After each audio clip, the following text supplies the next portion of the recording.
Hello dear students, कैसे हैं आप लोग।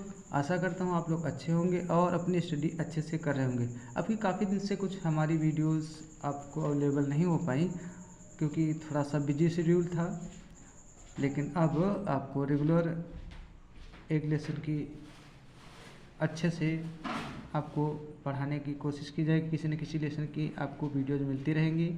ओके, तो आज हम पढ़ने वाले हैं अपने हाई स्कूल की बुक का बहुत ही प्यारा सा लेसन जिसका नाम है भोली। तो थोड़ा सा इसके विषय में हम लोग समझ लेते हैं। वास्तव में यह लेसन उस समय का है जब हमारे भारत पे अंग्रेज़ों का शासन था और अंग्रेज लोग डायरेक्टली लोगों से टैक्स नहीं वसूलते थे। वह टैक्स वसूलने के लिए किसी न किसी व्यक्ति को नियुक्त कर देते थे। प्रत्येक ग्रामीण क्षेत्र में, एक गांव में जो भी संभ्रांत व्यक्ति होता था उसे नंबरदार कहा जाता था। नंबरदार व्यक्ति का मतलब है वह व्यक्ति जो टैक्स सभी गाँव वालों से लेकर के अंग्रेजों के कोष में जमा करता है। तो यहाँ पर इस लेसन में मेन टॉपिक ये है कि इसमें ये बताया गया है कि किस प्रकार से शिक्षा इम्पॉर्टेंट है प्रत्येक व्यक्ति के लिए। शिक्षा ही है जिसके माध्यम से एक व्यक्ति अपने समाज में अपना और अपने परिवार का नाम रोशन कर सकता है, अपने अधिकारों के प्रति सजग हो सकता है और अधिकारों को प्राप्त करने के लिए समाज से लड़ सकता है, और उसके लिए शिक्षा ही एकमात्र हथियार होती है। इसमें एक ऐसी बालिका का वर्णन किया गया है जिसे लोग हे दृष्टि से देखते थे, मतलब उसको रिस्पेक्ट नहीं देते थे। लेकिन जब वो शिक्षित हुई तो वही बालिका उस समाज से टकराने के लिए किस प्रकार तैयार होती है, तो उसके विषय में हम अच्छे से लेसन के माध्यम से समझेंगे। राइट, चलिए बिना देर किए अपने लेसन को अच्छे से स्टडी कर लेते हैं। तो हमारा लेसन यहाँ से स्टार्ट होता है। Her name was Sulekha, but since her childhood everyone had been calling her Bholi, the simpleton. तो देखें, her name was Sulekha, उसका नाम सुलेखा था। Her name was Sulekha, उसका नाम था क्या? सुलेखा। But परंतु since her childhood, बचपन से ही, यहाँ पर since का मतलब से, बचपन से ही everyone had been calling her Bholi, हर कोई व्यक्ति, एवरीवन मतलब हर कोई, ऐसा नहीं कि एक ही व्यक्ति, उनके गांव के लगभग सभी लोग, उनके घर के लोग, सभी लोग, everyone had been calling her Bholi, उसे हर कोई व्यक्ति भोली कहकर पुकारता था, जिसका मतलब क्या? सिंपलटन, मतलब बुद्धू टाइप की। बुद्धू क्यों? दरअसल वो बोल नहीं पाती थी और इसके कारण लोग वो उसका नाम भोली कह के पुकारते थे। जैसे हम लोग कहते हैं ना, भोंदू टाइप का व्यक्ति जो ज़्यादा बातचीत न करता हो, मूर्ख टाइप का लगता हो, तो उसे भी लोग सिंपलटन, संक्षिप्त में बुद्धू कहते थे। She was the fourth daughter of नंबरदार Ramlal. She was fourth daughter, चौथे नंबर की डॉटर, पुत्री। नंबरदार देखो कैपिटल लेटर में लिखा है, इसका मतलब ये प्रॉपर नाउन है। राइट, तो अभी बताया ना नंबरदार क्या होते थे, जो जमींदारों के रूप में नियुक्त होते थे और वहाँ पर अपने गांव में टैक्स सभी से लेकर के और वो कर अंग्रेज़ों के यहाँ जमा किया जाता था, उन्हें नंबरदार कहते थे। She was the fourth daughter of नंबरदार रामलाल, वो जो लड़की थी वह रामलाल की चौथे नंबर की पुत्री थी, यानी चौथी पुत्री थी। उसका नंबर क्या था? उनके और भी बच्चे थे और चौथे नंबर पर इसका जन्म हुआ था। Okay, when she was 10 months old, when she was, यहाँ पर व्हेन का मतलब आप कब ना कहें, कॉम्प्लेक्स सेंटेंस बना हो तो जब। शी वाज 10 months ओल्ड, जिस समय या जब वह मात्र 10 वर्ष की थी। कामा का मतलब होगा तब, ध्यान रखें जब व्हेन से वाक्य शुरू होगा तो कामा का मतलब हिंदी में जब आप उसका अर्थ निकाल के बताएंगे तो उस कामा का अर्थ तब के रूप में कहेंगे। राइट, चलिए, when she was 10 months old, जब वह 10 महीने की थी। मात्र कितने महीने की? 10 महीने की। She had fallen off the cot, तो वो चारपाई से गिर गए। देखें OFF, बच्चों ध्यान दें यहाँ पर OFF, ये ओ वाला ऑफ नहीं है, ओ एफ जिसका मतलब आप का की के समझते हो, ये ऑफ दूसरा है और यह एक प्रीपोजिशन के रूप में कार्य करता है। ये वहाँ पर लगता है जब कोई चीज़ या कोई व्यक्ति किसी सतह से अलग हो रहा हो, किसी सतह से सरफेस से अलग हो रहा हो, उसे अलग दिखाने के लिए इसका यूज़ किया जाता है। तो she had fallen off the cart, वह यहाँ पर से काट देंगे, इसका ऑफ का मतलब से, वह चारपाई से गिर गई। ऑन हर हेड, कैसे गिरी, सर के बल, मतलब वो कितने महीने की थी, मात्र ध्यान दें 10 महीने की बच्ची थी और वो चारपाई से सर के बल गिर गई। And perhaps it had damage some part of her brain, perhaps का मतलब शायद, और शायद इसी कारण से उसका जो दिमाग का, हर ब्रेन, उसका जो दिमाग का कुछ पार्ट था, कुछ हिस्सा था, वो डैमेज हो गया, उसमें मतलब चोट लग गई। अब बच्चा छोटा था, गिरेगा तो संभल नहीं पाएगा ना, उतना बड़ा था नहीं, थी नहीं, वो कितनी बड़ी थी, 10 महीने की, सर के बल गिरी, सर में चोट लगी और वो चोट कहाँ पर घाव करके गई, दिमाग पर। यानी कहने का मतलब उसके दिमाग के कुछ हिस्से में गड़बड़ हो गई, चोट लगने के कारण जो दिमाग चलना चाहिए था विकास की तरफ, उसका विकास होना था, वो रुक गया, राइट, उसका विकास अच्छे से नहीं हो पाया मस्तिष्क का, जिसके कारण वो क्या बन गई थी, सिंपल्टन, बुद्धू टाइप की बच्ची बन गई थी। ओके, दैट वाज वाई, ये पूरा का पूरा आप कंजंक्शन एक में कहोगे। दैट माने वह, वाज माने था, वाई माने क्यों नहीं कहोगे। दैट वाज वाई का मतलब होता है इसीलिए तो, इसी कारण तो, right. That was why she remained a backward child and came to be known as Bholi, और इसी कारण तो शी रिमेन्ड माने रह गई, क्या, बैकवर्ड चाइल्ड, एक पिछड़ी बच्ची, पिछड़ी बालिका के रूप में वो रह गई। And came to be known as Bholi, और लोग उसे भोली के नाम से जानने लगे, जिसका मतलब था बुद्धू। ओके, चलिए एक पैराग्राफ हमारा कंप्लीट होता है। तो इस तरीके से, तो इस प्रकार से भोली एक भोंदू लड़की कही जाने लगी थी सभी के द्वारा, परिवार के लोग भी उसका मजाक उड़ाते थे और बाहर वाले भी।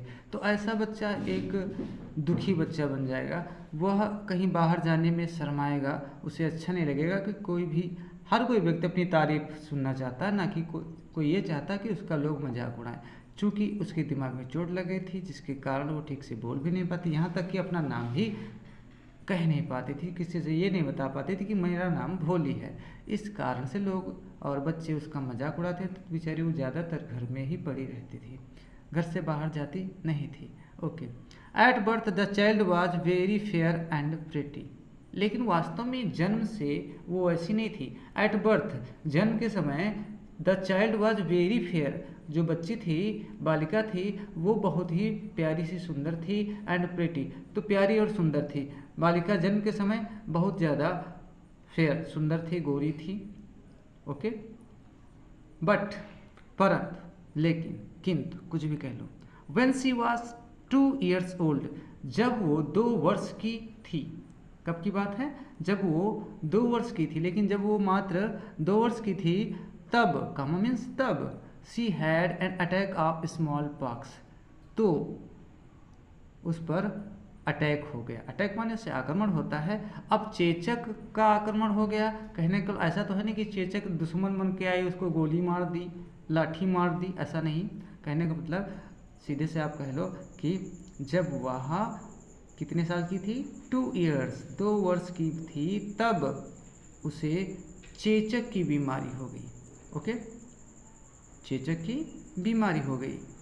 चेचक समझते हो ना, जो बड़े बड़े दाने निकल आते हैं। अब तो टीका लगता है, लगभग ख़त्म हो गया, लेकिन उस समय ये सब बहुत ज़्यादा था। Only the eyes were saved, only the eyes were saved, but the entire body was permanently disfigured by deep black pock marks. Okay, only, केवल, the eyes were saved, बेचारी के इतने ज़्यादा चेचक के बड़े बड़े दाने निकले थे कि उसके पूरे शरीर पे दाने थे, केवल उसकी आंखें सुरक्षित बची थीं, बाकी पूरे शरीर पर कोई ऐसा स्थान नहीं था जहाँ पर उसके दाने ना हों। बट द इंटायर बॉडी, परंतु उसका पूरा का पूरा शरीर परमानेंटली डिसफिगर्ड, माने स्थायी रूप से डिसफिगर्ड हो गया था। डिसफिगर्ड का मतलब कुरूप हो गया था। But the entire body was permanently disfigured by deep, किससे कुरूप हो गया था?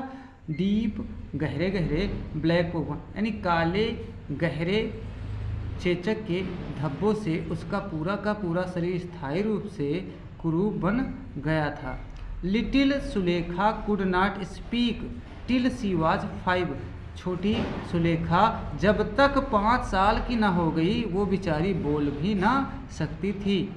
And when at last she learn to speak she stammered, और जब अंत में उसने बोलना सीखा भी तब सी स्टैमर्ड, तब वो हकलाती थी, तब भी बोल नहीं पाती। पहले तो बोल नहीं पाई और उसके बाद जब उसने बोलना सीखा भी तो वो स्टैमर करती थी, कहने का मतलब हकलाती थी।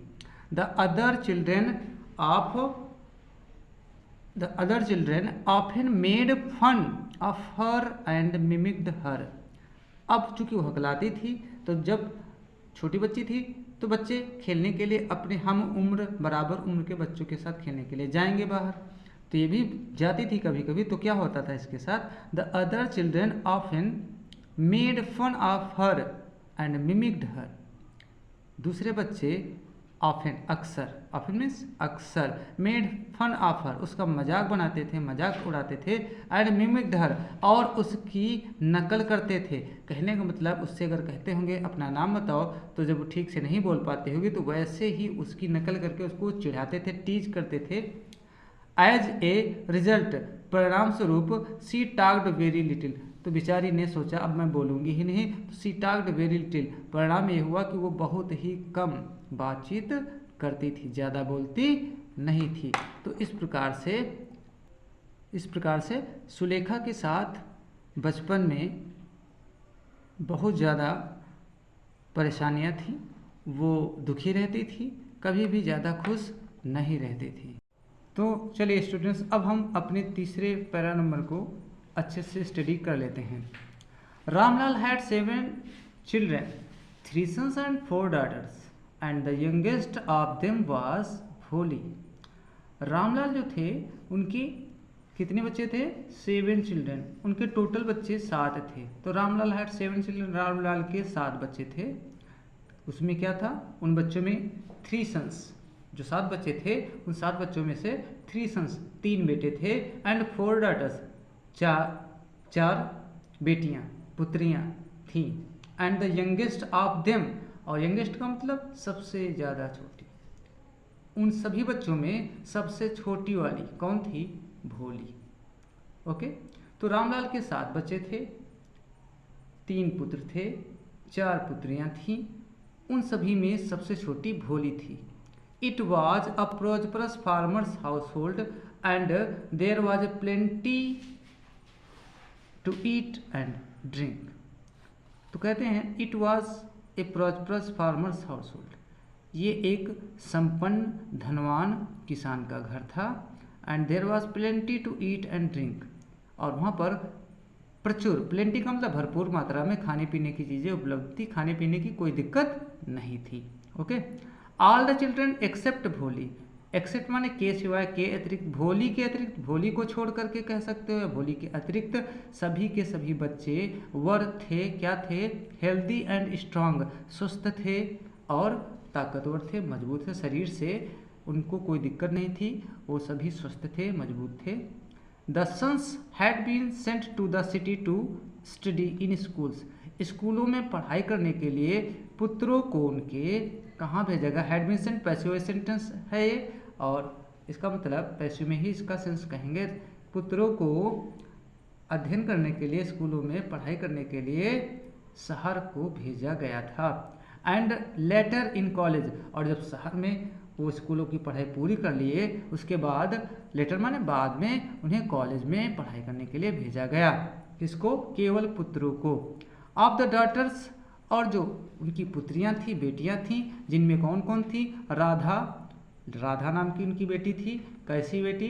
द एल्डेस्ट, सबसे बड़ी पहले नंबर की उनकी जो बेटी थी, क्या नाम है? Radha. Had already been married, जिसकी पहले ही शादी हो चुकी थी, शादी उसकी कर दी गई थी पहले ही। The second daughter Mangala's marriage had also been settled, second daughter, दूसरी पुत्री, दूसरी बेटी, जिसका क्या नाम था? मंगला। मंगला वाज मैरिज, मंगला की जो शादी थी, had also been settled, settle माने तय हो चुकी थी।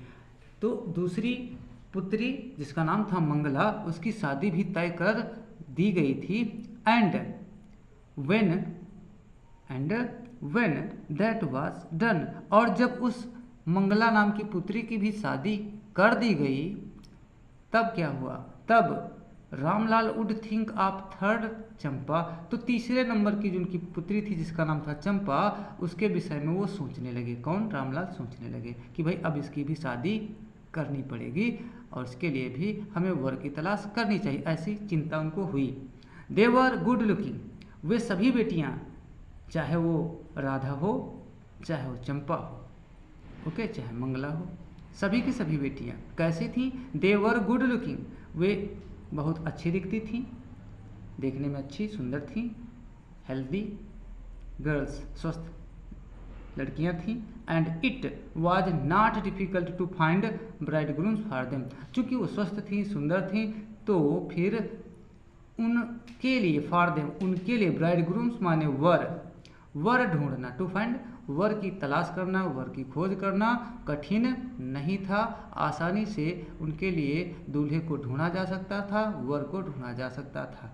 ओके, तो आज के लिए इस वीडियो में इतना ही। नेक्स्ट वीडियो में हम अगले पैराग्राफ्स को कवर करने की कोशिश करेंगे। आशा करता हूँ आपको अच्छे समझ में आया होगा। थैंक्स।